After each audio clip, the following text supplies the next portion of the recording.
week one of the fantasy football season. His wide receiver sits every matchup I'm going through this week. Dallas Cowboys at the Philadelphia Eagles to kick off the season. NFC East matchup, obviously Super Bowl champion Eagles defending it once again. So Dallas Cowboys, CeeDee Lamb, obviously he was a top receiver off the board, must start.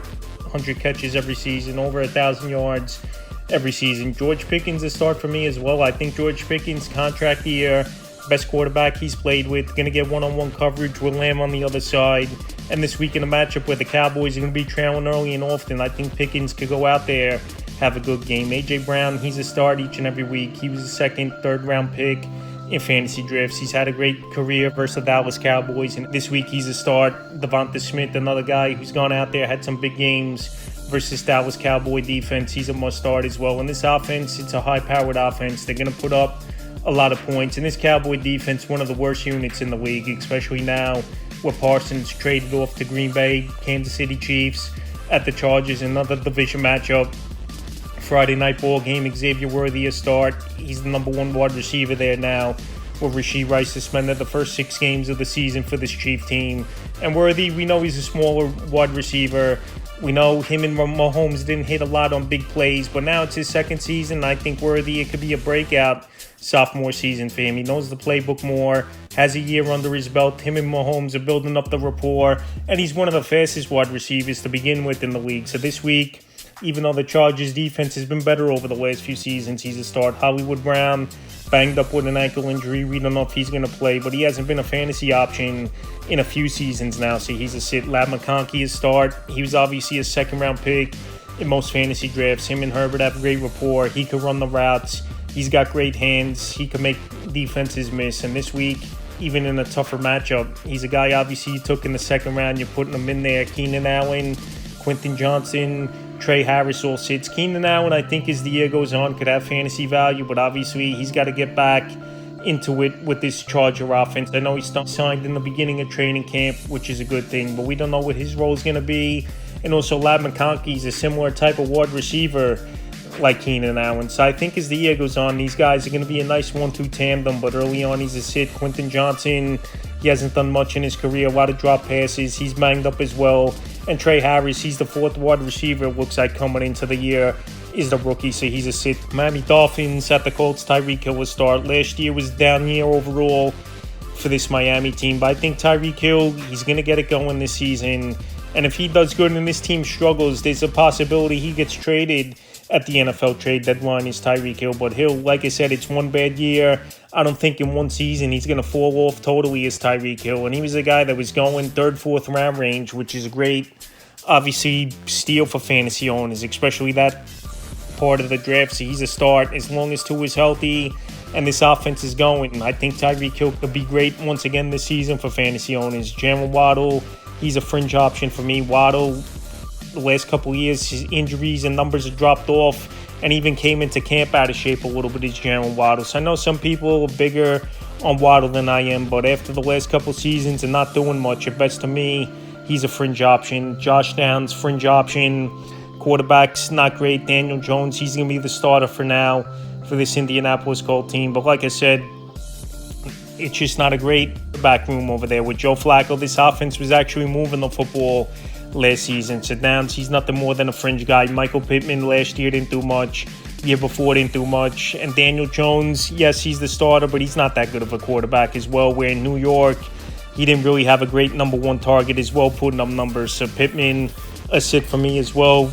Pittsburgh Steelers at the New York Jets. DK Metcalf got traded in the offseason to Pittsburgh, got his big money. Him and Rodgers now, decent tandem. And Rodgers, no matter what, he always gets his number one wide receiver numbers and puts up fantasy points. I know it's a tough matchup with Sauce Gardner on him this week, but DK Metcalf has a lot of height advantage. He's got obviously the strength and the physicality over Sauce Gardner. So I think Metcalf, he'll be fine in this game. He's a start. Calvin Austin, Roman Wilson, these guys haven't shown much early in their career so far. And this week versus a tough defense, and obviously Aaron Rodgers, he don't really trust young wide receivers throughout his career. These guys are both sits. Garrett Wilson a start. Every year it seems like he goes out there 1,000 yards no matter who the quarterback is. And this week, I know it's a tougher matchup, especially Jalen Ramsey. He's most likely going to draw in this ball game. is Garrett Wilson. But like I said, this guy, year in, year out, when you look at the stat sheet, the numbers are there, and there's not much in this Jet offense. He's a start. Josh Reynolds, he's a sit. Number 2 receiver for now looks like is Reynolds. In this Jet offense, not much going on besides Wilson, Brees Hall. They think the tight end Mason Taylor could be decent, but we don't know. But Reynolds, you can't trust him. He's a sit. Carolina Panthers at the Jaguars. Adam Thielen, he got traded away, obviously, to Minnesota. Now Jalen Coker out of nowhere. He's on IR, missing 4 games. And this is Ted Oria McMillan's receiving room here. This guy's going to get peppered with targets. Best receiver in college football coming out this year. I know Bryce Young, not the greatest of quarterbacks, but this is going to be a team trailing early and often all season long. And McMillan, like I said, he's got the big playability. He's got the 6'3", 6'4" body frame, runs like a deer, and he's a matchup problem for his secondaries. He's a start. Xavier Legette, he's a sit. Last year wasn't a great rookie season for Legette. But all of a sudden, where he arguably could have been the number 4 wide receiver over there in Carolina, stepping in as the number 2 guy now with Thielen gone and Coker out with injury. But still, I can't trust him early on in the season. He's a sit. Brian Thomas, late first, early second round pick. He's a must start. Monster rookie year, over 1,200 yards, double-digit touchdowns, great matchup. Travis Hunter, Heisman Trophy winner. I know he was a corner, obviously, but this guy's going to play wide receiver. You're not going to trade all that draft capital just to have him be a corner. So Hunter, I think especially early in the season, they want to see his playmaking ability.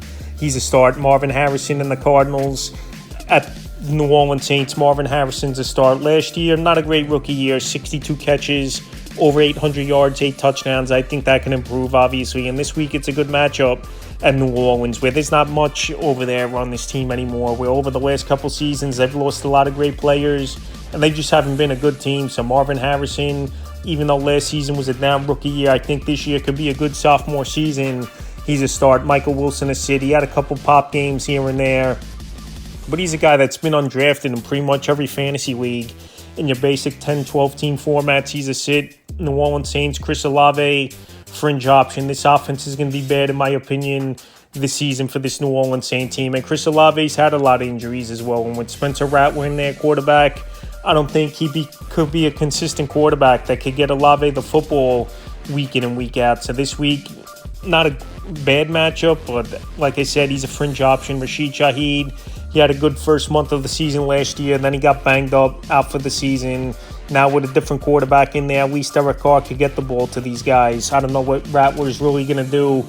He's a sit. New York Giants at the Commanders, Malik Neighbors. Obviously, he was a top 7, top 10 pick in fantasy drafts. This guy could run all the routes. He can make all the plays. And last season, he had over 100 catches with pretty much backup quarterbacks in there all year. Drew Lock, Tommy DeVito, Daniel Jones. So he's a must-start at Washington. Wan'Dale Robinson, Darius Slayton, Jalen Hyatt. They're all sits for me in this one. These guys, they've had opportunities over the last few seasons. And besides Wan'Dale Robinson, they really haven't done much with it. And Wan'Dale Robinson, he's a good possession receiver underneath guy where obviously with Russell Wilson, that could be a thing as the year goes on. But right now, going into week 1, can't trust anyone besides Neighbors to start. Terry McLaurin, Deebo Samuel's to start. For me, this Giants secondary isn't good. I know Terry McLaurin held out just about all the training camp, got his contract. He could be obviously not 100% going into this one where he's behind on conditioning. He didn't take a lot of reps or if any at all in training camp, obviously. And we saw with a guy like Brandon Ayuk last season, he didn't do much with the holdout toward the ACL. We saw with CeeDee Lamb first 3-4 games of the year, he didn't do much. But I still think Terry McLaurin in this matchup could go out there and be a decent flex option for fantasy owners. Deebo to start. He was operating as the number 1 guy in training camp, obviously with McLaurin holding out. So he knows his playbook pretty well. And I think him and Daniels already got rapport down. And Samuel, it wouldn't be surprising to me if they use him in the backfield as well a little bit after trading Brian Robinson Jr. And pretty much the only guy back there with good experience is Austin Eckler. So Deebo, they could use him as a gadget guy as well in a good matchup versus the Giants. Tampa Bay Bucks at the Falcons. Mike Evans, he's a start, 1,000 yards every year. Baker Mayfield definitely got Mike Evans back to an elite receiver over the last couple seasons since he landed in Tampa Bay. So Mike Evans in a good matchup versus a mediocre defense on a fast track to start. Emeka Egbuka, he's a fringe option. I know a lot of people were big on him coming into the year. But I'm going to pump the brakes a little bit of Ibuka. I know Chris Godwin, he's out till October. Jalen McMillan, he had a good rookie season. I know he's out for a while as well. But Ibuka, we got to wait and see. But definitely someone, obviously, that's a fringe option. I'm not saying sit him, but if you got better options early on, I would just take a wait-and-see approach. Drake London, he was a top 10 receiver taken in fantasy drafts. Good matchup versus Tampa Bay. Like I said, this could be a high-scoring game. He's a start. Darnell Mooney had good moments last season in his first year in Atlanta, but another wide receiver who's a bench piece and depth piece for fantasy owners. He's a sit this week. Cincinnati Bengals at the Browns. These guys are must-starts. Jamar Chase, obviously, number 1 overall. Monster year last year. I'm not saying he's going to put up the same numbers, but I think 1,600 yards, double-digit touchdowns, obviously. T. Higgins, he's a start when healthy. One of the better wide receivers in the league is T. Higgins. And both these guys got big money and paid, surprisingly, that they kept both of them this season under the cap is Cincinnati. So they're must-starts. Jerry Jeudy, a start. Last year, big breakout year in his first season. 90 catches, over 1,200 yards. And at least he's got Joe Flacco in there, quarterback, that could get the football to his playmakers. And this week in the matchup, they'll be trailing. And this Cincinnati defense isn't good. He's a start. Cedric Tillman a sit. He's had some flashes throughout his career, Cedric Tillman. But obviously, he's not a guy you're going to run out there in week 1 and have confidence in. As a bench guy, okay, I could see that. But definitely not a starter. So he's a sit. Raiders at the Patriots, Jacoby Myers versus his former team, a fringe option. He demanded a trade last week. He wants out. He wants a new contract out of Vegas. And obviously, he's the number 2 option in the passing game behind Bowers. And in my opinion, the number 3 option overall in this offense behind Ashton Ginty and Bowers as well. So Jacoby Myers versus former team. He's a fringe option. Jack Bent, Amari Cooper, Deontay Thornton. I don't know the upside with these guys. Becca, rookie, they're high on him coming into the year. But Amari Cooper, they just brought him in. He's got to get his conditioning down and up to snuff with the playbook. And Dante Thornton, a young rookie where obviously not a high profile coming out of college. So all these guys are sits unless you're obviously in like the deepest of leagues. Then you consider playing them. Stephon Diggs, he's a fringe option for me. We don't know how healthy he is Stephon Diggs coming off the ACL. I know he's number 1 option right away coming in. Obviously, is Diggs. They got Hunter Henry, Demario Douglas, the rookie Kyle Williams. But like I said, I don't know what we're going to get from Diggs. And we don't know if he's got the rapport down with Drake May. And we know he's had problems with his quarterbacks throughout his career. Demario Douglas, Kyle Williams, the sits. These are young players still. Douglas had a couple flash games the last couple seasons. This offense definitely will be improved. They're adding Trevion Henderson in the draft. They're adding Stephon Diggs, Drake May, a capable quarterback, obviously. But this week, in week 1, these younger players, you got to wait and see on some of them, unless obviously they were top-studded guys in your fantasy drafts. Now to the Niners. At the Seahawks, Ricky Pearsall, Juwan Jennings, they're fringe options for me. Pearsall, he might operate as the number 1 guy with Ayuk obviously out for a few weeks here. Deebo Samuel traded away in the offseason to Washington. And Jennings, he's questionable and had a contract dispute as well. So it's just not looking good in this receiving room here. So both these guys are fringe options. And like I said with Jennings, he held out.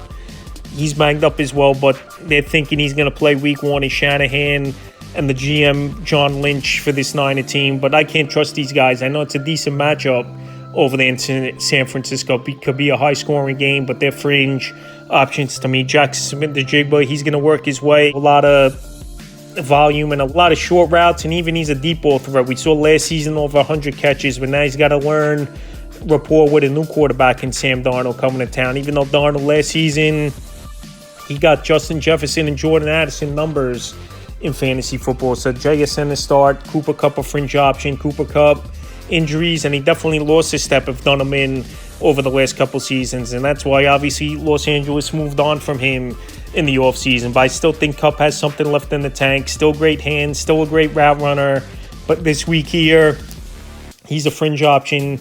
Tennessee Titans at the Broncos. This is going to be a tough game for Tennessee, especially to go into Denver, the altitude. And Calvin Ridley, he's going to have, obviously, one of the best, if not the best corner in the league, Patrick Surtain, on him in this game. So Ridley, I think he'll have a decent year, especially with an upgraded quarterback, Cam Ward, who's already one of the hardest workers in the NFL. First guy in, last guy out of the facility over there in Tennessee. But this week, it's a tough matchup all around. So Ridley with Surtain on him is a sit, and Tyler Lockett a sit for me in this one. Cortland Sutton a start. Sutton got the contract extension, a big season last year in Bo Nix's rookie year. So I think Sutton's a good start. Marvin Mims, Pat Bryant sits for me in this one. Two young wide receivers. Mims possibly could have a breakout season, but he's banged up as well going into this ball game. So we don't know if he's going to play 100%. But like I said, this offense is going to run through Cortland Sutton. Evan Ingram's going to be number 2 target, in my opinion, getting him from Jacksonville in free agency. And then you got a good backfield of Dobbins and Harvey. So these 2 wideouts are sits. Detroit Lions at the Green Bay Packers. Amon-Ra St. Brown, he's a start, obviously stud wideout, top 10 pick in fantasy drafts. Jameson Williams, home run hitting ability. He don't need to catch 5 or 6 balls to have a big ball game. So I would start him in this one. I know the secondary is solid, this Green Bay defense, but remember they did cut Jair Alexander loose, and he went obviously to Baltimore, where he's one of the better corners in my opinion still, even though they did add Micah Parsons in a deal last week. Matthew Golden, Jaden Reed, Romeo Doubs all sits for me. I just don't know what we're going to see from these guys here in week 1 in this receiving room for this Green Bay Packer team. So like I said, a wait-and-see approach. Jaden Reed, he's had some good games. In some games, he's disappeared. Same with Romeo Doubs. And Matthew Golden, he was the first-round pick, but I don't know how much involved he's going to be early on. So I'm going to play it safe and sit all these guys. Texans at the Rams, Nico Collins, obviously, he was a first-round pick, early second, worst case in most fantasy drafts. Him and Stroud's had a great rapport the first 2 seasons of Stroud's career in the NFL. He's a must-start. Christian Kirk, Jaden Higgins, this sits for me in this game. We got to see what these guys do, even though I think Kirk's still one of the better, obviously, slot wide receivers in the league. But we got to see the rapport with Stroud. And Jaden Higgins, as the year goes on, I think this kid could emerge as a solid number 2 option in this passing game for Houston. So definitely someone to have on your team. But week 1, I'm not putting them in there. And for the Rams, 2 stud wideouts, Puka Nacua, Devontae Adams. This could be one of the best 1-2 combos in the league in the receiving corps for a team. And Matthew Stafford, not 100% coming in with a bad back. But these guys, as long as Stafford's even 80%, we know he could get that football down the field. And these guys are playmakers. They're must-starts. Baltimore Ravens at the Bills. Zay Flowers is a start. This could be a high-scoring game. Flowers, the number 2 option in the passing game behind Mark Andrews for me in this offense. And I know his ceiling's not that high as Zay Flowers with this running game. Obviously, a Lamar and Derrick Henry. But still, in this ball game, I think Flowers goes out there, makes plays. Rashad Bateman's a sit. He's the 5th option in this offense. Good bench piece for fantasy owners and bye-week fill-in, but he's pretty much been a deep ball threat and nothing over the last couple seasons. And in the matchup, even where it could be high-scoring, I don't trust him as sit. Khalil Shakir, number 1 option for me for them in the passing game. He's a fringe option. Like I said, Josh Allen, he's a quarterback that spreads it out to 8 or 9 different receivers in this game. And also James Cook, one of the better running backs. I think Shakir, early on, he's a fringe option, but if he could take the next step this season, he could be a top 24 wide receiver all season long. Keon Coleman, Joshua Palmer, there sits for me in this one. Keon Coleman, he had a couple good games here and there, but he wasn't consistent. His route running needs a lot of work, still going into his 2nd season. And Joshua Palmer did get a nice contract, 3 years, $30 million. But I don't know what we're going to get from him as well, where he's been a wide receiver, where it's been one good game and then disappear for a few games throughout his NFL career. So he's a sit. Minnesota Vikings, Justin Jefferson, obviously stud wideout, top 2-3 wide receiver going into the year. He's a must-start. Adam Thielen back with his old team. And him and McCarthy, they've worked out together a lot in the last couple off seasons. But Thielen, he's still a sit. I don't know how many snaps he's going to play. And he's still going to be that 4th option in this offense behind Justin Jefferson, behind T.J. Hawkinson. And I think they're going to run a lot as well with Aaron Jones, who obviously has a great track record versus the Bears in his career. Now to the Bears, DJ Moore, he's a start. He's the number 1 option. There's been reports as well they're going to use him out of the backfield at times as well, where Swift isn't the greatest of backs anymore in the backfield. And this is a Ben Johnson offense where they're going to try to use DJ Moore as St. Brown like he did for many years as the coordinator over in Detroit. So he's a start. And Roma Dunze and Luther Burden, we got to see more out of these young guys before I have confidence putting them in the starting lineup. And a lot is on Caleb Williams as well to go out there and produce. So that's wide receivers start sits every matchup for week 1 of the fantasy football season.